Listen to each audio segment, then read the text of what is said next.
Good afternoon, everybody. Welcome at the Berlinale Talent Campus 11. We have a day of Limelight today. Filmmakers dropping by at the Talent Campus because they're presenting films at the Berlinale this year. This year also including Jane Campion's and Jared Lee's Top of the Lake, which is part of the Berlinale Special program. Jane Campion and Jared Lee will be here this afternoon talking about a collaboration which started already with Sweetie and now, as said, has taken it to a next level with Top of the Lake. But of course also the other films that Jane Campion worked on will be addressed in this session, and you will probably be able to ask many questions. Please welcome on stage your moderator this afternoon, film historian and author Peter Cowie.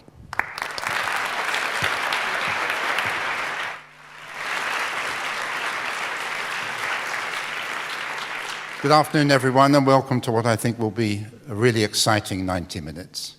I want to bring on stage first Jared Lee, because Jared was the co-screenwriter of Sweetie, Jane Campion's first film, but also of Top of the Lake, her latest film. And Jared, in his native Australia, is known as a novelist and also sometime director. His film All Men Are Liars opened the Sydney Film Festival in 1995 and won awards in Italy and the United States. So please welcome Jared Lee.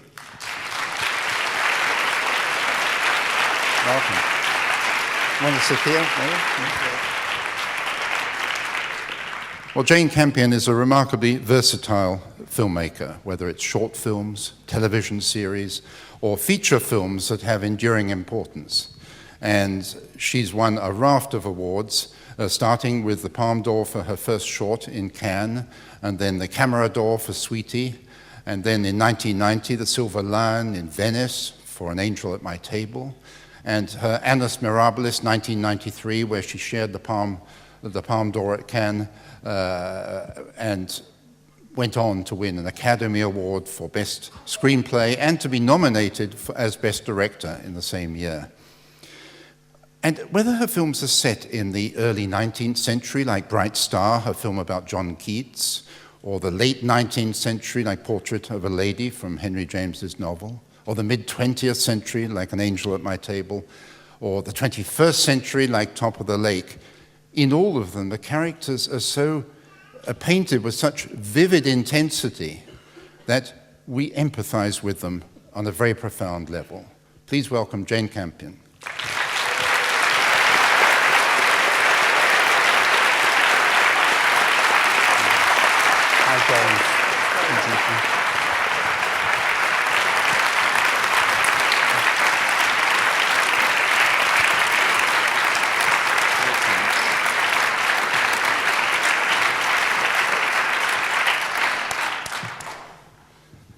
Jane, we're going to, our usual format here is we show some clips from your films, we have a chat on stage, and then we open it up for questions, because I know there'll be people wanting to ask you things. The first question goes back to your childhood, really. Growing up in New Zealand, was there a point in your youth where you felt, yes, I want to work with images, I want to really tell stories with images, or because there wasn't a filmmaking tradition, were you drawn perhaps to music or books or painting? Peter, I grew up in a theatrical family. My dad was a theatre director. My mother was an actor. So I wanted nothing to do with it. Right. I thought they were wankers, you know, and ridiculous. And I was the true New Zealander that didn't like big displays of emotion, and you'd have their actor friends over, and I used to go like, oh my God. So I was kind of like anti it, and that took a while for it to catch me up. So when I was young, I just played, you know, I had a lot of long-running series going in my backyard. Games of wagon trains and things. I didn't think about it at all. I loved putting on plays at school. I loved imagining and playing. You know, that was just what I liked most in the world. And I never thought about being a filmmaker at all when I was a kid. I liked painting, but I didn't think about doing anything. I didn't think I could do anything. Right. I didn't think I was specially intelligent or bright or talented. But so, there was an interesting literary tradition with Catherine Mansfield, Niall Marsh, Janet Frame. Yeah. Were you a big reader? Yes, I was, and Catherine Mansfield. I lived in the avenue which was dedicated to her, so I used to play there. But I mean, I think for young, well, you don't look that young to me, but for filmmakers who are beginning, it's I mean, it took me quite a while. So I left New Zealand and I was lonely in England to start using the cinema as a friend, like just going at night because I didn't know anybody and I didn't have anything to do, and finding that the cinema was at that time a deep companion who talked to me in a very intimate way. I mean, I was seeing the early films of Wim Wenders, I suppose, like Kings of the Road, would it be? Yeah. Things like that, so that it was having a big impact on me, but it never occurred to me that I could do it. That came much later. When you went to Australia, you went to film school there, and there you met Gerard, if I'm not mistaken. And except she met this other guy first. I had to get him out of the way. Looking back, was it a valuable experience? Was it a valuable experience for both of you to be at film school? Is it something you'd recommend to young filmmakers, or is it something they can bypass? Look, I think the moment that changed everything for me, it wasn't just going to film school. It was actually during the time that I was at art school, and I think for me, I felt like I didn't have any faith in myself. And I didn't even have the guts to try, really. I was sort of sitting behind what I would call my potential in a way which made me feel comfortable. Like, when you've got potential, there's always a hope, right? And you don't have to check it out. So something happened. I think it was like, I was really not expecting to be an artist or do anything. I was hoping to get married, really, I think, I just didn't think I had the capacity. And then all my relationships at the time failed, and I suddenly found this inner strength, and I just went like, well, perhaps I'll just try and see what I can do. And it was very exciting provocation to myself. And I thought, I don't care how hopeless I am, I'm going to try. I'm going to give it everything I've got. And it sort of released this amazing energy in me that I felt like I'd been sitting on my whole life. And I felt like I could work for 18 hours for one thing, as before it was like, I've done 2 hours of drawing. It's really hard. And I better go and have a coffee and a gossip, It's like, and it was sort of like I put the things that I was interested in, like the gossip, into my work. So there wasn't anything, that wasn't outside of my ring of interest. And I just found this energy to work. And even though the work at the beginning was quite primitive, you could feel the commitment in it, and it had that excitement just because of that. And, and it was quite crude, and they were quite sexually orientated paintings, and the other students say, oh, what are the staff going to say? Oh, my God. But they recognized that moment immediately when they saw, here's someone who's declaring themselves. I'm looking for who I am. I'm looking to know myself through my work, I'm looking, I'm feeling the energy and the vision. As do all your characters. Yeah, and so I started making movies when I was in that mode, like just I just did it out of a book, followed a Super 8 book how to do it, and came up with some stories. And that's another thing, it's not so easy to do. It took me a long time. Thought I couldn't do that too. And I made a short film there that I was incredibly happy with. It's probably the, very primitive, but I just loved it because I didn't know any better. Not to love it, But this was at art school, you should say that. Yeah, I was at art school at the time, and I used that film to get into film school. Right. But I continued with that energy, but I had a year out when I was trying, like you guys are, I expect, to get something happening.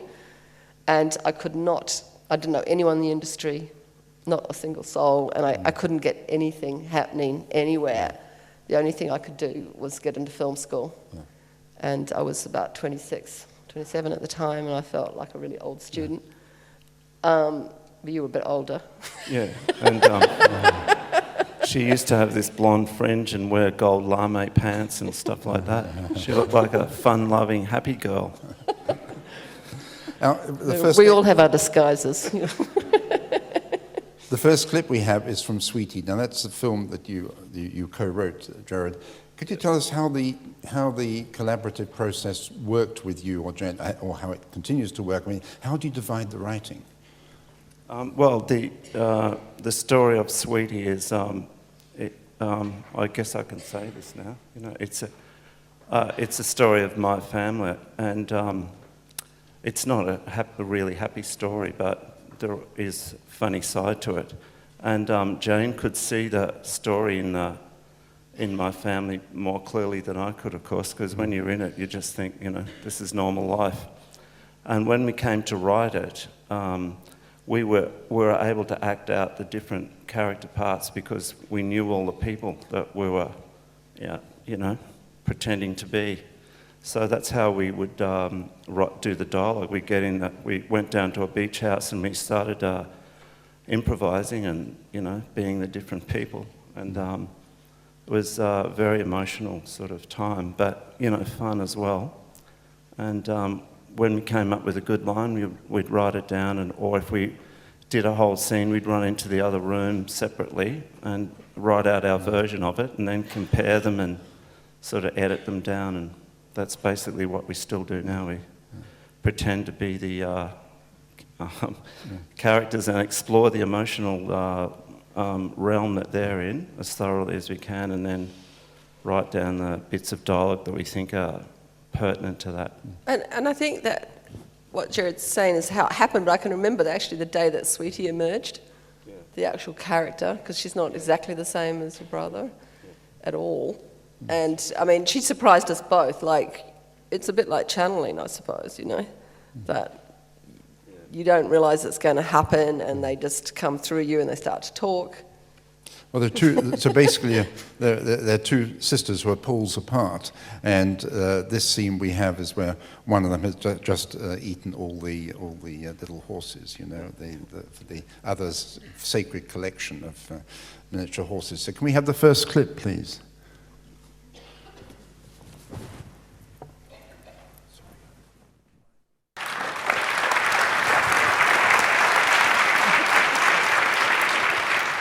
And when Sweetie went to Cannes, Jane, it was screened for the press, and I remember it was not greeted. You know, there were a lot of people who loved it, and a lot of people who felt they didn't like it, and it was not. So it was a mixed reception, but it won the Camera d'Or, which was very prestigious. Didn't they win? I thought it did. No.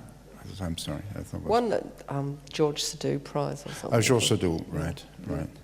But did that help you to get An Angel at My Table off the ground back in? No, that was already being funded. Right. It was actually in pre-production. Was it always intended to be a TV series first and then a film? Yeah. Would you do the same with Top of the Lake, by the way? Would you ever make a film of Top of the Lake? Well, no. Would I make a... Yeah, like Bergman did of Fanny Alexander, or Scenes from a Marriage, and you know, is there a way of reducing it to a three-hour picture? Well, we have screened it now twice, Top of the Lake at the 6 hours as one event. Yeah. And it seems to be, you know, like they loved it. All I can say is that it works extremely well. I just mean there might be another life for it, also as a theatrical feature. That's all. I don't know, I couldn't be bothered pulling it apart and doing that. I feel like it's pretty complete the way it is now. I mean, but, you know. An Angel at My Table is based on the works of Janet Frame, the New Zealand writer who had great difficulty in, how should we say, expressing herself in her private life. She had a childhood where people misunderstood her, and she's inhibited, she's clenched, as it were, and some people understand her gradually, and it was a very tough upbringing. And in the extract, we're going to show this wonderful child actor you used with the curly hair for her as a child is humiliated in class, as so many of us have been, of course. Yeah, I think what's, well, just to speak to a bit about some points earlier, is that what really helped me Get Finance was the program that Pierre Rission put together in the Cannes Film Festival of my shorts. And I think winning with Peel, Yes, the short film one, but there was about 3 shorts and a TV film. And that was really helpful to me in funding Sweetie. Okay. So that was the sort of beginning in a yes, way. of And I think it still really is very helpful for young filmmakers to get attention and to get practice and to get the faith of financiers, you know, when you come together with a short film that's got some polish and some of what you are in it, and a feature script, it's much easier and more compelling than if you only have your script. Sweetie was the last film funded in this special program that we had in Australia called 10BA. It was a tax sort of thing. And the producer was struggling to get the money, you know, because the script was so edgy and difficult. Yeah. I won't explain to you his pitch to me one day, you know, which was a desperate thing, but because there's too many swear words in it. But in a desperate measure, he sent Jane to see these businessmen who were sort of semi-interested in funding a film just to get out of paying tax. And he thought, you know, it might work or it might not. And you tell them what happened in that meeting. Yeah, this is kind of a funny story because, I mean, I went in there and there was the straightest guys I've kind of ever seen, you know. They had monogrammed shirts with their initials on it, and they were sitting there with the script on the table, and at the same time there was some office furniture being wheeled in and they were choosing new chairs. Anyway, they looked at the script, they looked at me and said, like, we were told this is funny, we don't think it's funny at all, what's funny about it, you know? I said, oh, well, he said, well, tell me the story. I couldn't even get through it, you know. So I started off the story, and you know, well, this is about a couple, and you know, they know each other so well that it's almost their sex feels like incest. Now, and I sort of looked at the guy, and he was obviously glazing over. So I just went, and that's the end, you know. And then he went, oh yeah, okay. And he said, look, I'm just going to go in the other room. Check this chair out for me, will you? So tell me which one you think's most comfortable. And so, you know, I just thought, oh, well, this is hopeless. But anyway, okay. Well, I prefer that one, you know. He went off and talked to his partner, maybe in another room, and he came back and he said, yeah, we'll do it. Wow. I said, you haven't even read it. And he said, we like you. That's great. Choose a good chair, you know.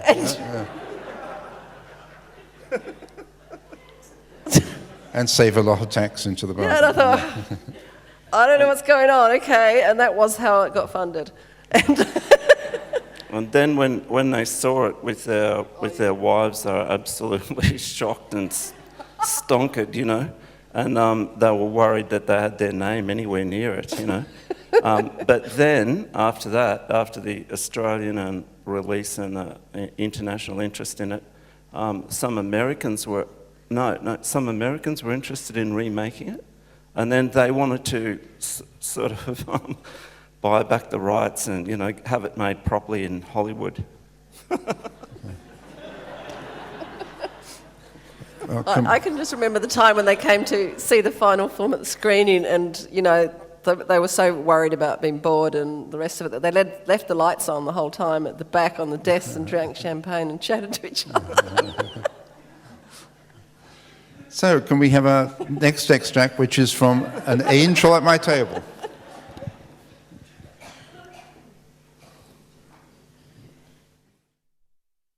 That went on a bit longer than I thought.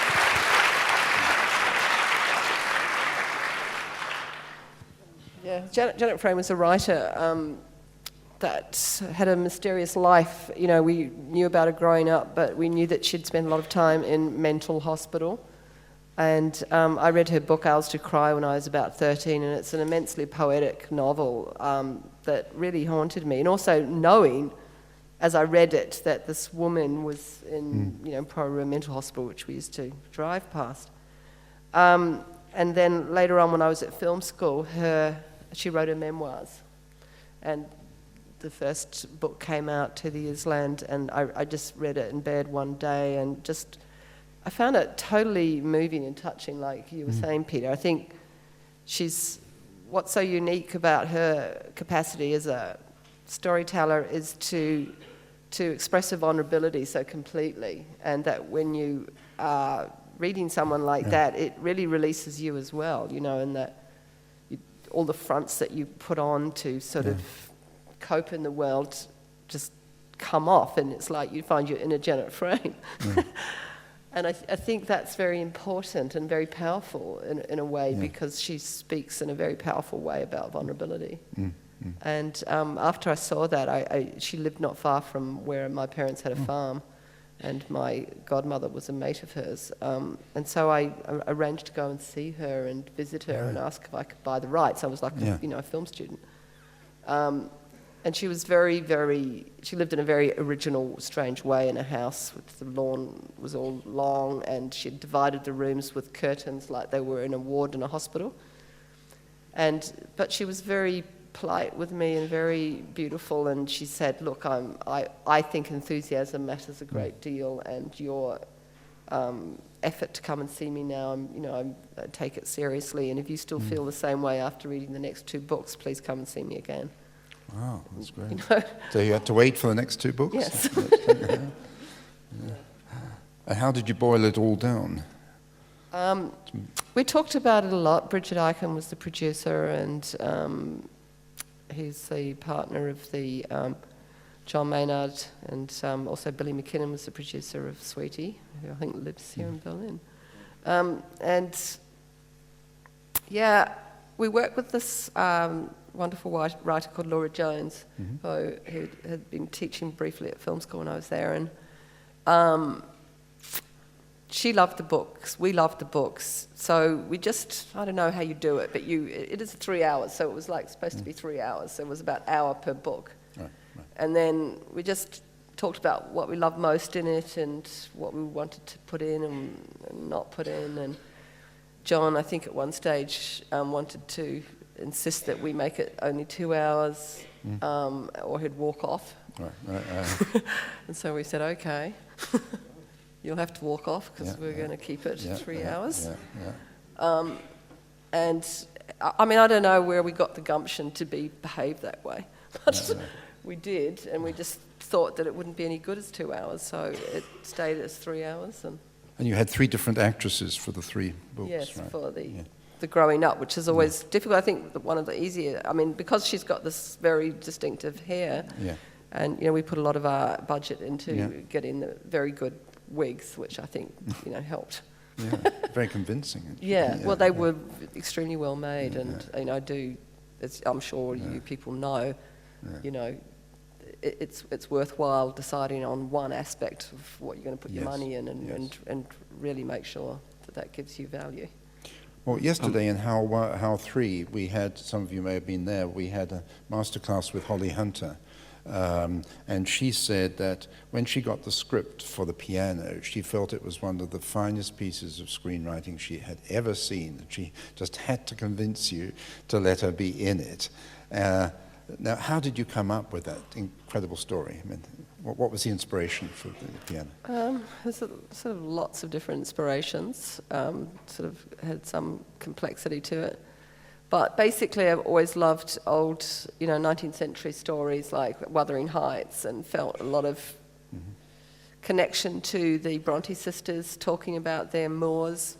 For me, it was the New Zealand bush, and I always thought that it was a very interesting time. Actually, Charlotte Bronte had a friend that moved to New Zealand at the time, and Charlotte was alive, and they were writing to each other.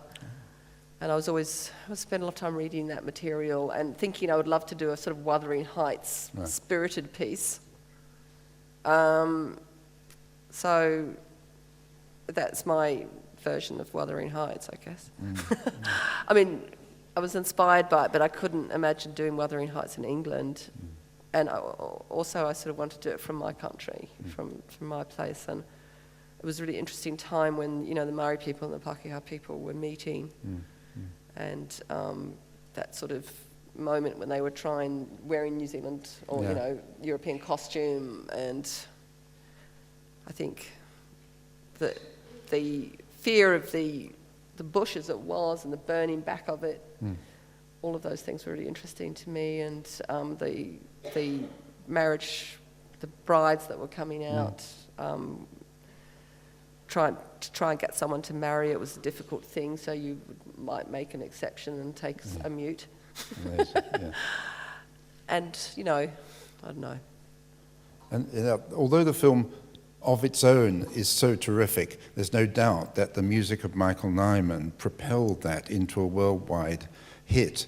Now, the music's always been important to you. I mean, Kilar's music in Portrait of a Lady is wonderful, I think. But how did you first contact him? And secondly, did you have any input into this sort of driving forward, which the music does? So the music, in a way, gives us hope that something good will eventually happen to her, rather than some of the imagery, some of the scenes are very dark and pessimistic, but the music is always thrusting us forward.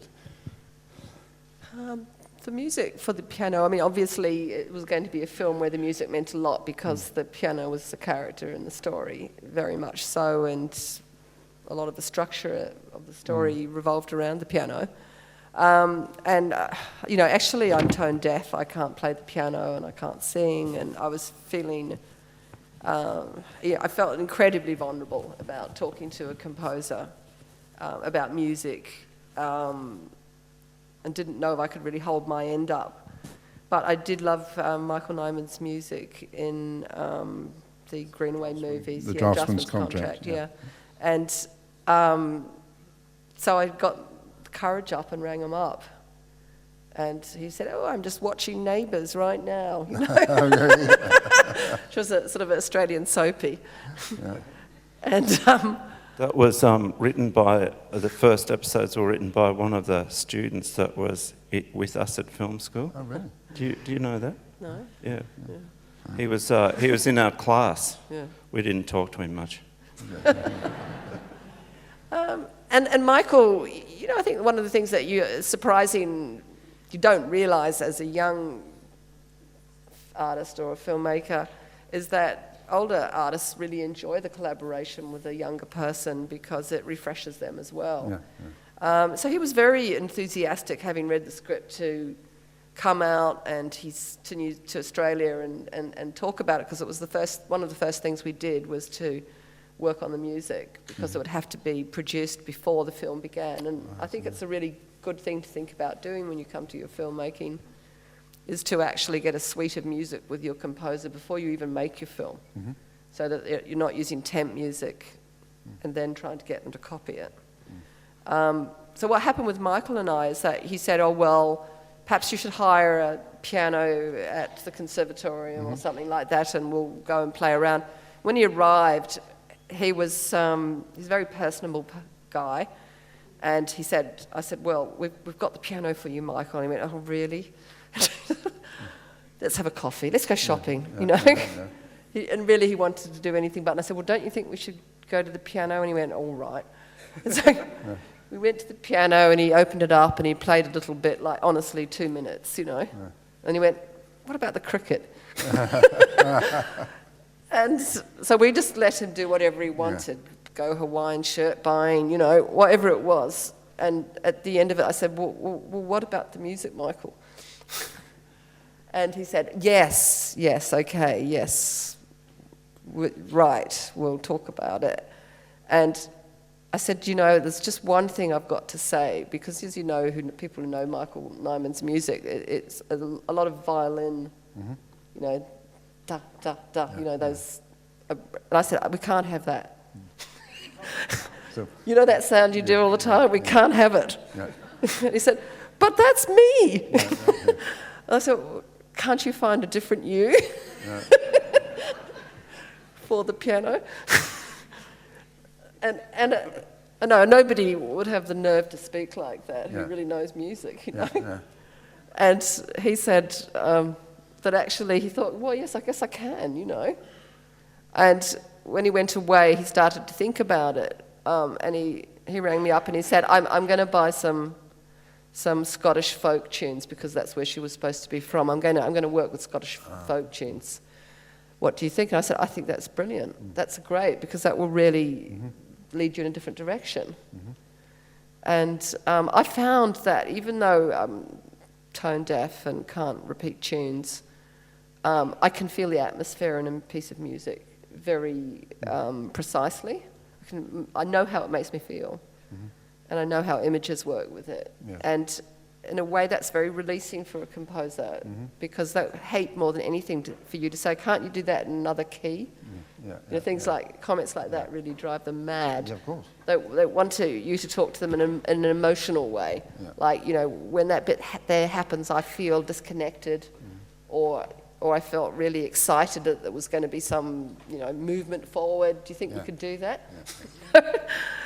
So I spoke, he encouraged me because of his, I think he encouraged me a lot by his own matter-of-fact manner to just speak whatever was true for me. He was in that very chair 3 years ago. Was it? Yeah, and he was very matter-of-fact. You're absolutely right, he was. Yeah, and he is a genius. Yeah. I mean, I went and heard his band play, and it was the most exciting evening I've ever had, I think, listening to music. He is really a genius. That has to be said. And then, you know, when the music started coming through, Holly, as it happens, also plays the piano extremely well and did play her own pieces. But when they first come through, what people don't understand is everything needs development. And, you know, like if a piece has some hope, it's probably going to get there. And you have to talk into that hope. But what will happen if you pass that on to, say, you know, an actor, they go like, oh, I hate that piece, you know, it's no good. And you just go like, well, let's just wait till it's developed, you know. And this is a lot of the sort of, as a director, a lot of the discussion that you need to keep having is that we're always living in, even with actors, not into the performance they're doing now when you first meet them, but into the performance that will evolve. And you have to throw your trust forward. And I think that's what happened with me and Michael with the music, that I was able to throw my trust forward with him. I mean, it wasn't very difficult. He's obviously done amazing stuff before. Yeah. And, you know, it's his genius that, you know, what can you say? Well, He's great. we've got a clip here which you recommended, so perhaps afterwards you can tell us how this particular scene was made. Can we have the next clip, please?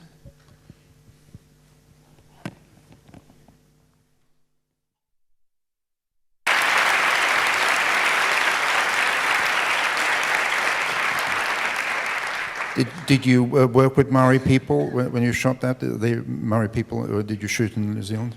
Did I work with them? No, did you shoot in New Zealand and with them? Yes. Yes, I did. Yeah. I had a Maori speaking director as well who worked with me, which was really important at the time because New Zealand was going through a very necessary process, which I'd sort of skipped a lot of, but where, you know, Maori people,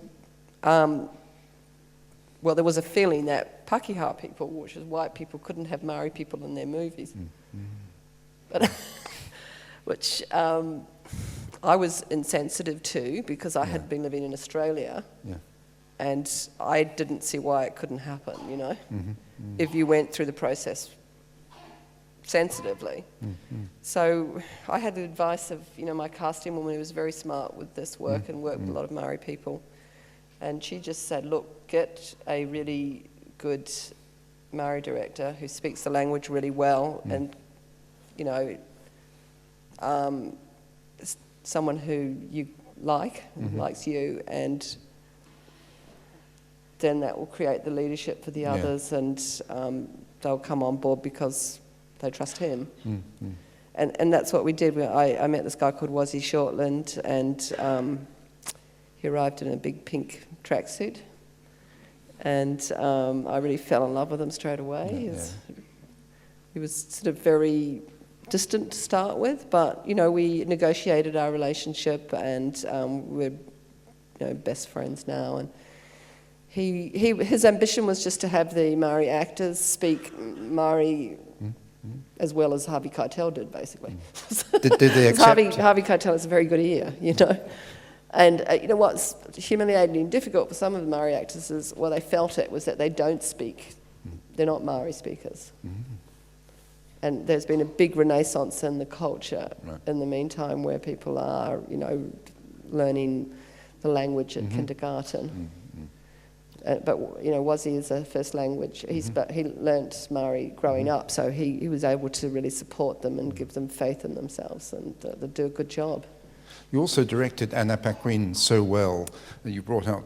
I'm sure she was tremendously gifted, but you must have relaxed her. You must have enabled her to play those scenes. She was just, Peter, enormously gifted, and you know, so much of the director's job is just noticing what's, you know, there. It's not very difficult. When the auditions came through, she was just like, wow, you know, she could manage this dialogue, she was totally in it, and she came along with her big sister, just sort of not expecting to get the part at all. And look, it was not brain surgery, she was obviously amazing. And, you know, how I see it is, you know, I pay a lot of sensitive attention to what's affecting the child when I'm working with her, and I see them, and I see, like with Anna, I noticed that, you know, all you need to do is to bring her to the scene without her being exhausted. Because when they get tired, they can't focus and they don't know, you know, they just don't want to do it.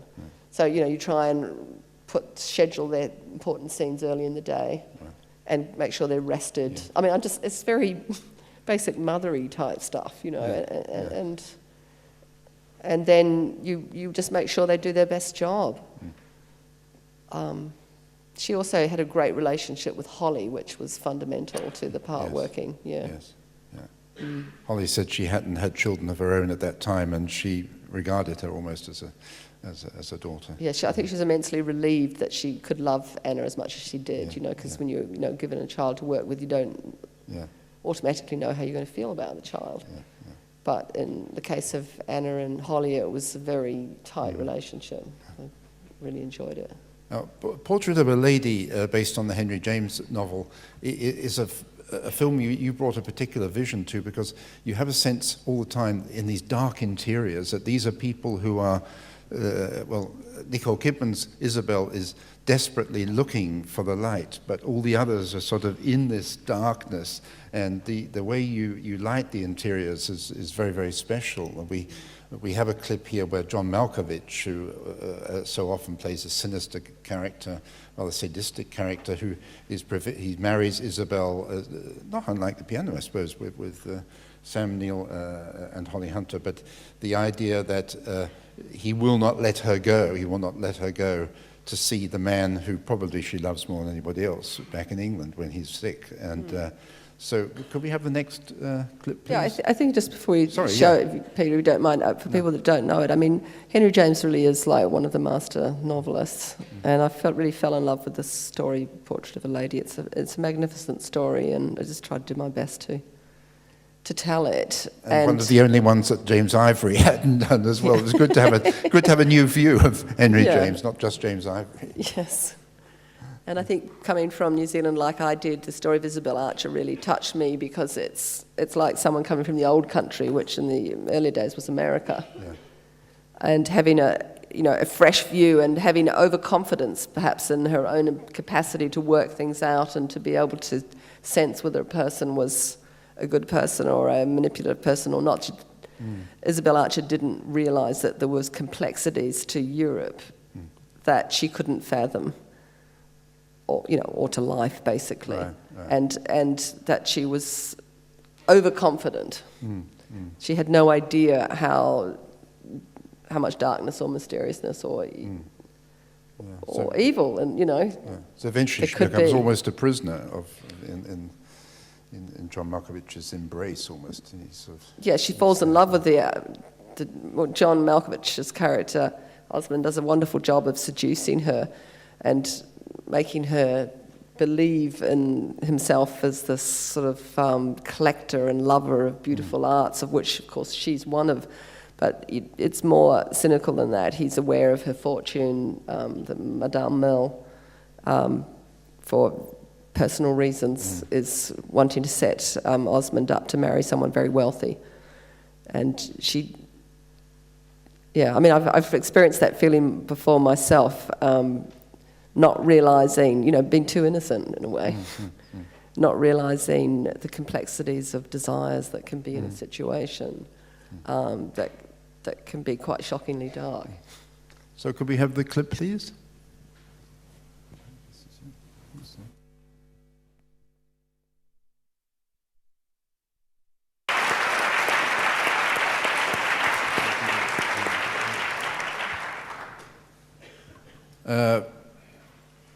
We want to have questions from the audience, but we don't want to do that just before we have something and talk a bit about Top of the Lake, because that's why you're here in Berlin with this wonderful presentation you had on Sunday to great acclaim of the full 6-part series. And Jared, you're the co-screenwriter of that. How long did that take to write that series?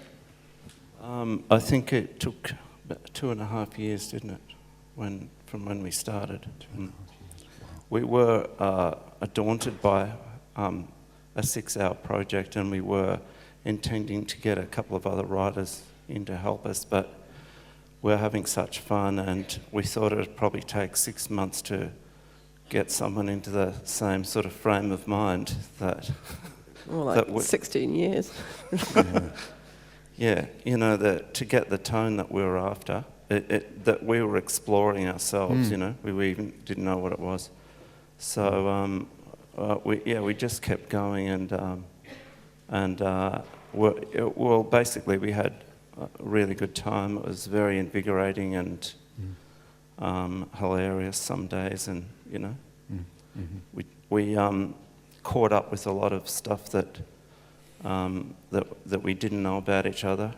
You know, in 30 years or something since we first knew each other, wasn't it? Yeah, I mean, I think over the time it was 2.5 years, but probably the time we actually did it was probably 1.5 years. Was the finance already in place? Peter, it was some interesting situation that the BBC Two was our main commissioner, and then Sundance came on board, and we got some other partners, so we were able to do it at a low budget feature level.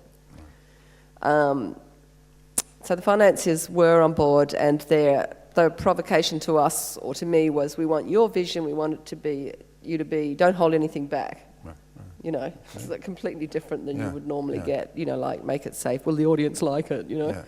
Sort of question. It was like they had an awareness that there is a real audience that's much more sophisticated, that likes provocative and interesting and funny and projects that are daring and adventurous. Offbeat, yeah. Yeah, and definitely Top of the Lake answers all that, and that's what we wanted to do. We wanted to do something where we didn't have to hold ourselves back. We wanted to really talk about a sort of life we know. And obviously not, you know, it's not documentary. But you've created a world. It's a world, you know. Yeah. We wanted to really, a world that we thought was really thrilling and challenging. As you said, Jared, on stage yeah. On Sunday, a sort of magical world, and it's a long way from the bungee jumping that Queenstown is mostly associated with, and extreme sports and so on. It's a completely different world. It's almost like Twin Peaks sort of atmosphere. Well, I think what you want to do as an artist is you want to share yourself with others, you know, connect with others, and it's very gratifying when you see that something strange that you think you were only feeling yourself, or some experience that you've had that's unusual, that when you see it working with an audience, you know, all around the world, it's a great feeling to know that you've broken new ground that way, and shared with people and validated their experience and your own at the same time. And that's what we're allowed to do, but with the offer from the BBC, you know, is go to the limit as far as we dared anyway, you know. And Jane's a very courageous person to write with, you know. There's a lot of encouragement to keep feeling your way into a character, into a scene where others would sort of fear to tread. I think the basic thing is, you know, I don't think about what other people are going to say. That is an area I feel really free, and I would really encourage, you know, all of you young film writers or filmmakers. That I think that the people's relationship with fear when it comes to filmmaking is a very big deal. I'll be interested to hear what you have to say about it yourselves later, but you have to find a way to be free and to take risks without feeling it is a risk, you know. It's just like, this is what I believe, this is what I think, this is happening, you know. We have a brief clip, but just before we show it, what made you choose Elizabeth Moss? Had you been a big fan of Mad Men? I love Mad Men. I think it's really sophisticated and beautifully done, and I like the character Peggy, but really she just did a very good audition for us. That made our scenes work, and I think that Elizabeth is an actor who has the capacity to draw you in, really, and to work in a way that I find quite original. With material, so that you're listening to the scene, you're involved in the scene, and you believe her. So she's grounding it, and very much, yet she's still got a mystery to her. Like she's a bit like the Mona Lisa for me. You know, I never get quite enough of it. I want more. You know, every day I think like, oh, what's she going to do today? I want to see. You know? Well, this clip actually shows Holly Hunter. It's a brief clip, and then I promise you, the moment we've finished that, we will have question and answer. So can we have the clip, please?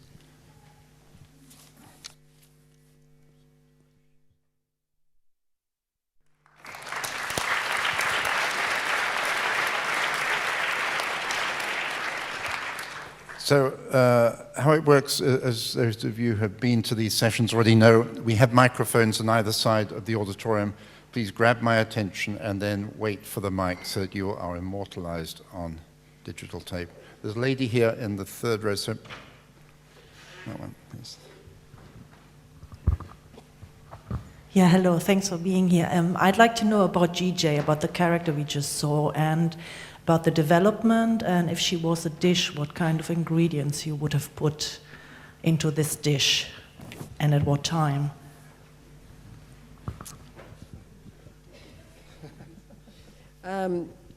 The character that Holly's playing, GJ, is partly her own creation, but she was inspired by somebody I really knew, called Yuji Krishnamurti, who was a diminutive Indian gentleman. I met him in Australia and I met him in Switzerland, and I would have to say he was the most extraordinary human I've ever met. And I would say, or as they describe, he lives differently. People might say he's enlightened.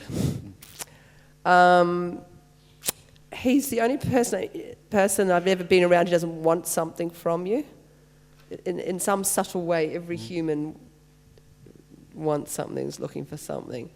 And so the whole way you communicate or relate to people, he changed that quality and made you think about the way you see and think and everything. And so I found him, like he's dead now. And I guess at a certain time in your life, I mean, you think, God, I'm not going to meet someone like him again. He's had a big impact. I think I've been around enough. I want to share it, basically. Jared also is a meditator. He's been meditating since he was 17. That's personal. We're intrigued. We're interested to know what's really going on. When Jane in this world. When Jane said she wanted beyond to have this world. When Jane said she wanted to have this holy man in the story, I thought, oh no, it's like the worst thing you can have, someone who knows everything. So in a crime story, you just go to the seer and go, who did it? And they'd say, well, somebody, they went out there, their name's, X. I thought, that's not going to really work for a suspense or holding the story up.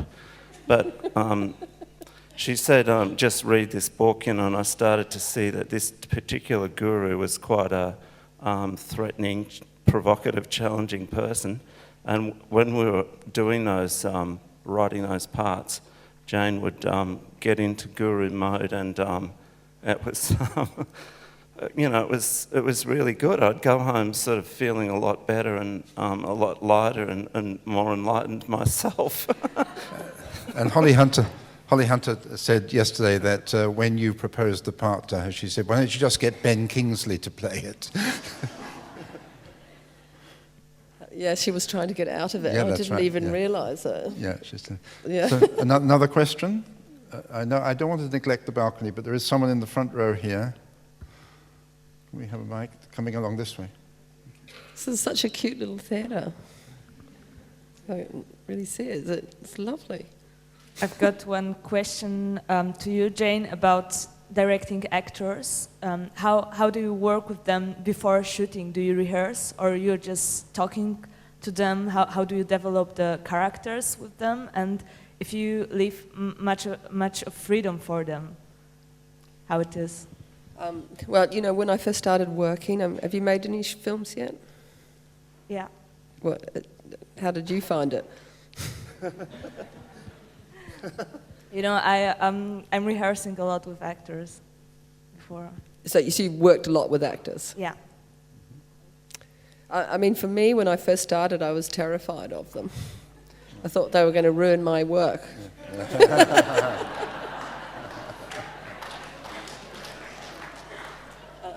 I really just wanted to tell them how to do it, how to say it. In fact, I didn't even want actors because they, just too out of control. So I used friends. It's quite true. And to take the step up, really, I suppose most of the people in Sweetie weren't really actors. I mean, had hardly done anything, or they were not even as old as me, so at least I could bully them. But Angel at my table, I guess started to use actors, and then the big step up for me was doing the piano when I was approaching people I couldn't bully, like Harvey Keitel. An ex-Marine. Yeah, ex-Marine, and Sam Neill and Holly Hunter, and they were just a new degree of capacity and ability, and I had to renegotiate how I was going to work, collaborate with them. And I can remember, Harvey really wanted the role, and I didn't know whether I could manage him, or manage it, or manage the relationship. And I remember ringing him up. I mean, I had heard stories about Harvey and being very aggressive and things like that, and I thought, oh my God, I just die if that happens, And I remember role-playing with my husband at the time. He had to play Harvey all the time. And I'd be saying, now, Harvey, I really want to try that again, I was really terrified about it, and in the end, before I gave him the role, I rang him up and I said, Harvey, I've hardly done any work, and you've worked on so many things. How are we going to manage this, Because, even though I haven't done very much, I still want you to do, the character, or to be able to ask you to do things, how, as I'm imagining it, or to try it for me. And he said, if you let me show you what I'm imagining, then I will try anything you ask. And that was the sort of deal that we brokered together, and that's what we did. And it taught me a lot. Harvey taught me so much about working with actors, and even how to rehearse as well. There's one story probably worth telling, I think, about the rehearsals, and Harvey really ran the rehearsals. I was being educated. And he loves rehearsing, probably more than actually performing. It is, and I like it too, because it's a beautiful time when you're discovering things, and playing together and getting to know each other and developing the trust and showing each other who you are. And, that doesn't happen without a process. It just needs time. I had the script that they all loved, so that was helpful. But we were doing the scene where Harvey's character touches Ada for the very, very first time. And we had a piano in the rehearsal room, and there'd been some dramas over that piano because Holly was just, she walked out of the rehearsal because she didn't like the way it sounded. It's like, what? You know? She didn't think it was loud enough, and she said, you know, I don't speak in this film, and you give me a piano that is so quiet. And you know, obviously everyone's very tense. And I thought, oh my God, what am I going to do? The actors aren't even here for rehearsal now. They're gone, you know. I don't know if I've got the skills to negotiate these very emotional things. Anyway, so I rang her up and I said, what happened? And she, you know, explained that. And I said, but we're going to mic the piano. It's going to be as loud as we want, you know, and we'll do anything you want. We'll mic it now. We'll mic it and we'll put a speaker next to it if you don't like the way it sounds, because these old pianos aren't very loud. So she realised then that, oh, hang on, these New Zealanders just want to do anything to help me. And she sort of said that. She said, oh, so you just want to help me? And we said, yes, we just want to help you. Because, you know, you just can't believe how much anxiety comes into the room, you know, with an actor wanting to do their best, frightened the director's not going to give them the space and the chance, and the director frightened that the actor's going to ruin their stuff. And so it's all a quite delicate negotiation. And so then she came back, and then, okay, so she's playing the piano, and we're rehearsing it. And in the rehearsal, you don't do the scene necessarily the length it really is. You're just trying to find the complicated real motivations maybe. You're letting them live in the moment and then you'll adjust them later. But so Harvey was just saying, let's just see what happens, you know, as if it was really happening, not just in a scene, as if I'm really just sitting here and getting the courage up to touch her. So Holly and I, who are much more pragmatic, you know, sat there and we went, okay. So she starts playing the piano, and nothing happens, you know. 5 minutes, nothing happens. Well, Harvey is sitting here like this. She's playing the piano there, and he's just sitting here like this. And she can't see because she's got it back to him. And then 10 minutes goes by, nothing happening. He's still sitting there, and 15 minutes. Still nothing happening, and then Holly stops and she calls me over and she says, doesn't he find me attractive? I said, no, it's nothing to do with that. It's nothing to do with that. It's just to do with, we don't know what it's to do with, but we're just going to keep going. And Harvey's doing his thing, and then 20 minutes and he's standing up, you know. And we go like, and I think it took 30 minutes for him to just go over and put a hand on her back. But, you know, I learnt so much in that experience because I felt the tension, you know. It was really extraordinary gift from him. It takes us guys, some of us, you know, a lot longer than 30 minutes to make that move. We're, you know, a hidden agenda a lot of the time. The thing about Harvey is he's one of those actors who believes in acting as a healing process. And if you want to see him going through some of those healing processes, you should watch a film called Bad Lieutenant. Have you seen that? That sort of primal screaming thing that he does down the hallway all the time. I don't think he really thinks of it, acting as a healing process, Joe. Who doesn't? So we have a... Is there any question upstairs in the balcony? Hi. Sorry. I was just wondering, what has your experience been like as a female director in the movie industry? And do you have this drive to put female characters in the front, or just something along that line? Yeah, it's being a woman. It's a great job.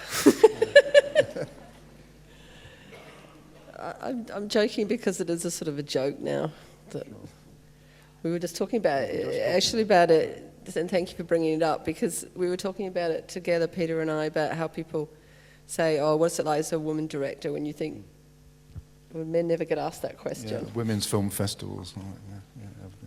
Yeah, and I think how I feel about it is that I'm really interested in the artistry of filmmaking, or the personal voice I've got, and I think it's about sensitivity, and I don't think any gender owns sensitivity. I think it's human capacity, and I think I can imagine into a masculine space, and I think a lot of men can imagine into feminine spaces, and I think that's what's really interesting about it, the creative process.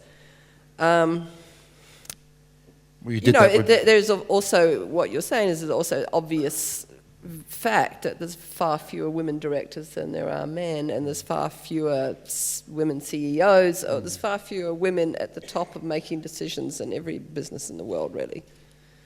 But I think we feel it very painfully in the creative world, because we're all humans, and there's 51% of us in this world who are women, and we want stories told from the perspective of being a woman, or, you know, on this planet. And women are much more likely to tell those stories than men are.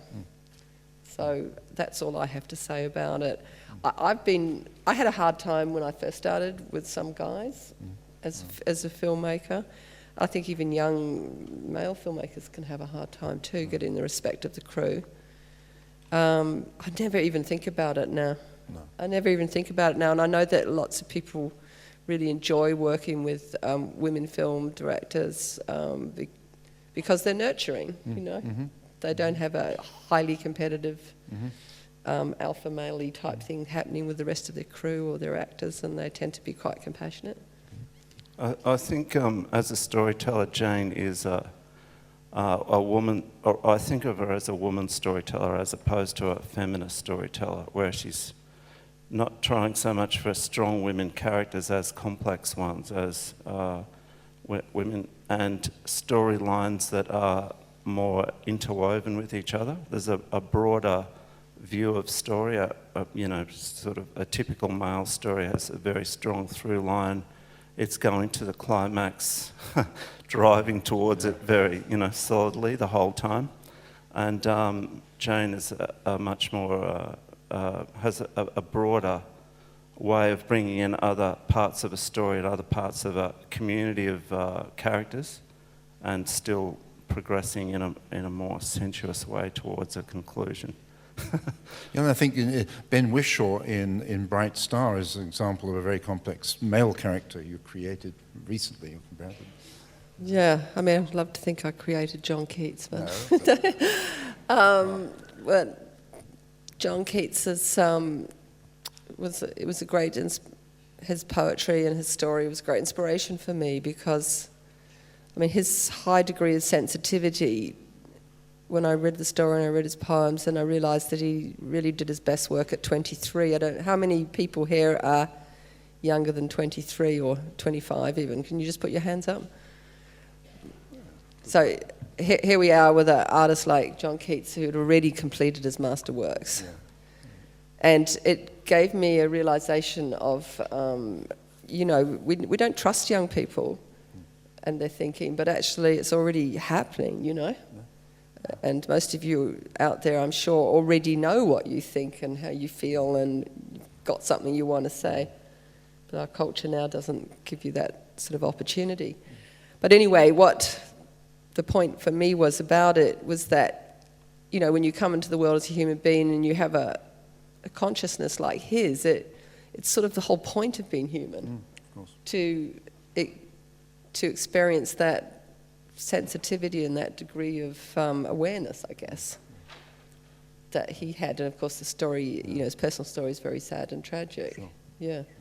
But, you know, he was a man who was exquisitely sensitive and able to put himself, as we've been discussing, into other characters' points of view. Like, he could feel like if he could see a sparrow eating, you know, talk about that like crumbs on a window lead, that he could feel as if he was that sparrow in a way. And I think that is what the imaginative or the creative process is about, you know. Believe it or not, the Time's has up. gone Oh, by. goodo. One more question, because we started a little late. I think we have one more question. Right, the lady right in the middle. The rainbow person.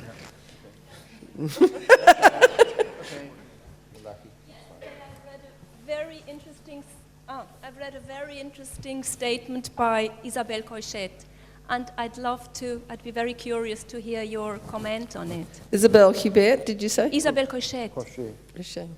the Spanish director. From Barcelona. She says the film industry is like a rocky mountain.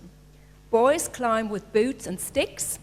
Girls must climb naked, except for a pair of really high heels and a suitcase full of stones. What's your comment on that? She should have said a suitcase full of underwear. Then I'd be interested. Yeah, the suitcase full of stones is getting me. I'm really puzzled. But do you feel all the time that you're like Sinbad, you know, with your big burden on the back, and every time you finish a film, you have shed that burden? Oh, She doesn't get the not quite metaphor. what I don't understand it. Can you help me?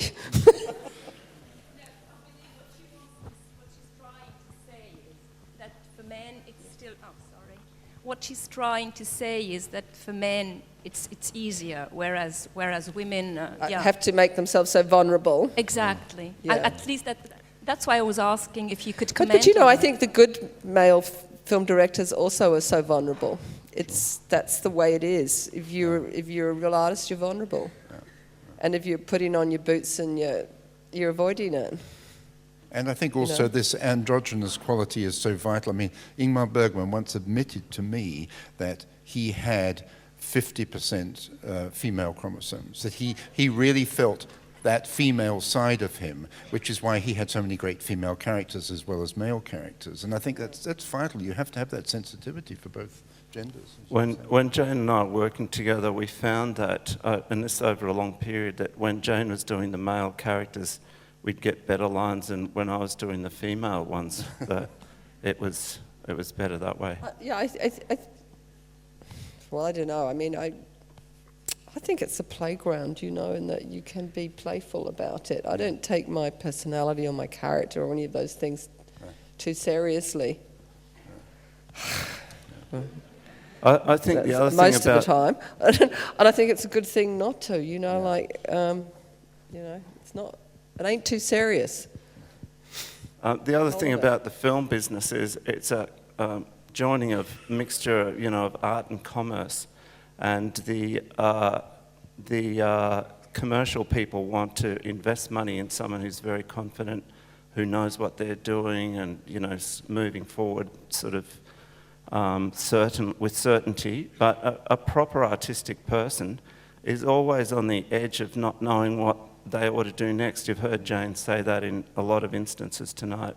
And moving forward in a atmosphere of doubt and uncertainty is how you're going to get the best product. Yeah, So, I'm immediately suspicious of someone who seems too certain. I don't think they're weighing up all the questions very well. Yeah. And, you know, we've been on a few panels now, haven't we, Jared? And when we're with artists, as opposed to financiers, they're all sort of going like, oh, I don't know how I got it. It's really confusing, and, you know, just sort of came. And there was a guy on a panel yesterday who writes the Dexter episodes, you know, the serial killer. And I thought he'd be like, yeah, and okay, and then we get guns out and we fucking go downtown, and, you know, because like, I don't know what I'm doing, I turn up to work. I can't do it when I'm when anyone's watching me. I just got to do it on my own in private. You know, I know how you two work together.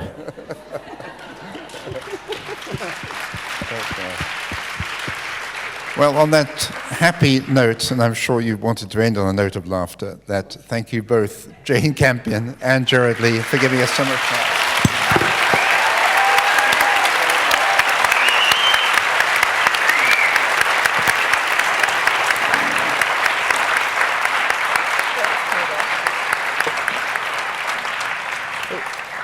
I know that, well, I really want to wish you the best of luck with your film careers and look forward to seeing your work.